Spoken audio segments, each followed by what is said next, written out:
Pessoal, dando continuidade a esse assunto do paciente que tem dificuldade de verbalizar e fica muito calado durante a sessão lá de psicologia clínica, né? O atendimento psicoterápico. No vídeo passado eu fiz uma introdução do assunto, expliquei alguns quadros ali, algumas diferenças de motivos que podem levar a pessoa a não conseguir falar bem na hora. E dei a primeira dica que eu considerei lá no outro vídeo, a mais importante, que é o paciente se preparar antecipadamente para a sessão, pensando no que ele quer dizer e fazendo anotações ali no papel para chegar lá na hora, não faltarem as ideias e se ele estiver confuso, aquilo ali dá uma direcionada para a fala dele. Ele não vai precisar ficar rígido naquilo, não é? Ele pode lembrar de outras coisas lá na hora, assim como o profissional pode fazer perguntas ali que ele não anotou as respostas. Mas para começo da coisa se desenrolar, costuma funcionar muito bem. Quem quiser ver melhor essa dica aí, é só assistir o vídeo anterior. Nesse vídeo aqui eu quero dar uma continuidade, então, colocar algumas outras situações que podem ser interessantes, tanto para o paciente observar, quanto para os profissionais também. A gente está sempre aprendendo alguma coisa nova aí quando ouve outros falando. Então, quando a pessoa escreve, mesmo que ela não seja boa para escrever, ela não tem esse talento, aquilo ali já direciona. Agora, há os casos em que as pessoas têm facilidade com a escrita e dificuldade com a fala. Que são processos aí mentais diferentes, né? A pessoa, quando vai escrever, ela tem mais tempo de refletir, ela está num outro ambiente, sem nenhuma pressão ali de cobrança, de produzir aquilo numa velocidade, não tem uma outra pessoa na frente dela esperando que ela se comunique naquele momento ali em tempo real. Então escrever é diferente de falar. E quando o profissional perceber que o seu paciente tem esse talento da escrita, ou o paciente se chegar lá e falar, olha, eu tenho facilidade para escrever, mas para falar nem tanto, é uma opção que pode ser tentada ali no momento mesmo. A pessoa vai ter aquelas coisas que ela trouxe anotadas, mas se ela não tiver anotado nada, você, como profissional, pode propor ali naquele momento. Você quer tirar uns minutinhos aí, 5 minutinhos, 10 minutinhos para você tentar escrever? Então, eu vou me retirar aqui, eu vou fazer alguma coisa aqui que eu tenho que fazer, vou ler aqui o meu livro e você fica aí com o seu tempo à vontade para você poder escrever o que você quer comunicar. E aí a pessoa pode escrever e depois ler, ou simplesmente passa mesmo o papel. Não significa que toda a sessão vai se desenrolar dessa forma muda, né, comunicada só através de um papel para cá. Escreve aí e passa o papel para cá. Mas para começo das coisas, é uma boa forma também que pode ser tentada. Tentar escrever. Bom, antes de entrar agora na próxima etapa, que vai ser mais direcionada ao profissional, mas que se o paciente tomar conhecimento pode tranquilizá-lo também, eu quero dizer o seguinte: quando acontece essa situação de dificuldade do paciente verbalizar, isso é uma coisa que parte do paciente, mas o desenrolar disso, a resolução desse problema é uma responsabilidade do profissional. O paciente vai ter que se esforçar para ajudar, mas a responsabilidade maior ali daquela relação é do profissional. Então você que vai ter aí nas mangas, né, algumas cartas para jogar, algumas técnicas para aplicar, que vão fazer com que isso venha se resolvendo, que essa verbalização possa acontecer, seja desbloqueada, seja algum obstáculo que esteja acontecendo ali, que você perceba e atue para removê-lo.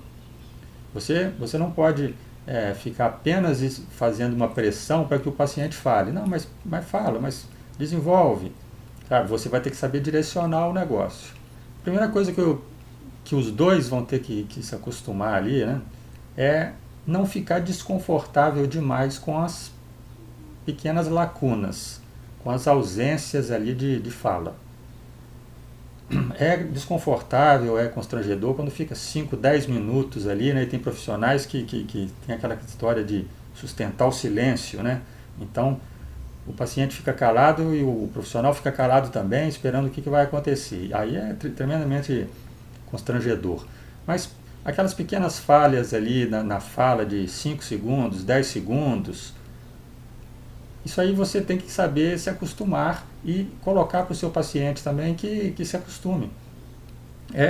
Você vai conseguir naturalizar esses momentos, desviando o olhar.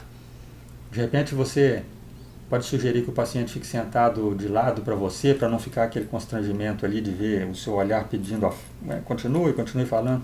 Não, olhe lá para a janela, olhe para a parede. Se você estiver sentado os dois de frente, pode desviar o olhar, pode olhar para baixo, pode pensar, não tem problema ter esse momento. Isso aí é uma coisa que, se vocês conseguirem os dois fazer, já vai melhorar muito. Aquilo ali que estava sendo um problema de comunicação somado a constrangimento, essa parte do constrangimento some. Vai ficar um problema de comunicação que continua tendo que ser resolvido, mas já não tem mais constrangimento, não tem peso, ficou leve ali a sessão quando você aceita esses pequenos momentos. Bom, isso que eu estou explicando aqui agora pode ser explicado para o paciente lá na hora, e aí o profissional aí que trabalha com terapia cognitivo-comportamental sabe que isso faz parte do processo e se chama psicoeducação. Você vai orientar o seu paciente a respeito de como funciona aquilo ali. E aí ele fica melhor preparado para interagir, para aceitar, para contribuir. Eu estou enfocando com isso que é importante que o profissional assuma a sua responsabilidade de resolver aquele nó ali que está se dando, sem jogar pressão demais para cima do paciente. Ou seja, não é só você ficar esperando ali que ele consiga fazer uma dissertação sobre o que o traz ali. Talvez isso esteja acima da capacidade dele ali naquele momento. Ele não tem ainda essa condição de reunir os dados de forma organizada, fazer aquilo ficar numa forma sucinta para ser comunicado. Então ele está lidando com uma dificuldade ali cognitiva grande, tem que ser ajudado. E essa ajuda não é simplesmente, como já falei, ficar perguntando, incentivando a falar, fale. Tem que ser uma ajuda mais especializada. Acompanhe os próximos passos aí, as próximas dicas. Então, profissional, comece analisando qual que é a situação desse paciente que está na sua frente, qual é o nível de maturidade, Obviamente assim já passa pela idade, é um adolescente, é um pré-adolescente, é um jovem, mas pode ser um adulto também que você analise que a maturidade dele emocional não está bem constituída. Qual o nível de intelectualidade? As pessoas que têm um grau de escolaridade maior e dependendo do que estudaram, elas desenvolveram mais a capacidade de se expressar. Talvez aquela pessoa tenha uma dificuldade mesmo em colocar em palavras o que ela sente, o que ela vive.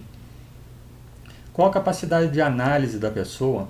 Ela pode estar completamente perdida nos problemas e aí também não sabe colocar para você aquilo de uma forma clara. O grau de abstração, isso é muito interessante também. A gente tem diversos problemas e a gente consegue reunir esses problemas e contá-lo fazendo abstrações, usando palavras abstratas, usando conceitos. Algumas pessoas não conseguem fazer isso. Então, vai ser mais fácil para ela, se em vez de tentar resumir a história, começar a contar casos que ela não sabe nem bem como se relaciona, mas conta uma coisa aqui, conta outra ali, constrói uma narração em vez de uma dissertação. Isso costuma facilitar também a comunicação. Então, se você viu que a pessoa está com dificuldade, tente direcionar para esse lado, que é um lado mais fácil. Passe da dissertação para o incentivo de narrações. Pode ser difícil para a pessoa falar de valores, construir relatos abrangentes sobre a própria vida, descrever-se, destrinchar os problemas que ela enfrenta. Mas é sempre mais fácil para ela contar casos e situações em que essas coisas aconteceram. E aí o profissional vai alinhavando isso tudo e depois ele vai inclusive devolver para ela aquelas histórias mais organizadas, com o que elas têm de comum entre elas. Você pode resumir aquilo com frases, com traços de personalidade. Então eu estou vendo aqui que você é uma pessoa muito ansiosa. E talvez o paciente vai ficar surpreso, porque ele nunca tinha se visto como ansioso. Mas com a construção dos casos ali que ele contou, você deduz isso e devolve para ele. Você está ajudando ele a entender melhor a sua própria situação, a se enxergar melhor. Então, como é que você faz uma pessoa passar da dissertação para a narração? Fazendo perguntas simples, perguntas diretas, perguntas concretas. Pergunte sobre fatos. O que aconteceu ontem? Me conte um caso em que o seu problema se manifestou. E aí a pessoa vai destravar a fala. Geralmente acontece assim. Quando a pessoa está naquela situação em que ela não está conseguindo nem direcionar o que ela quer, né? No caso, deu aquele branco mesmo, você pode começar a produzir uma conversa descobrindo interesses.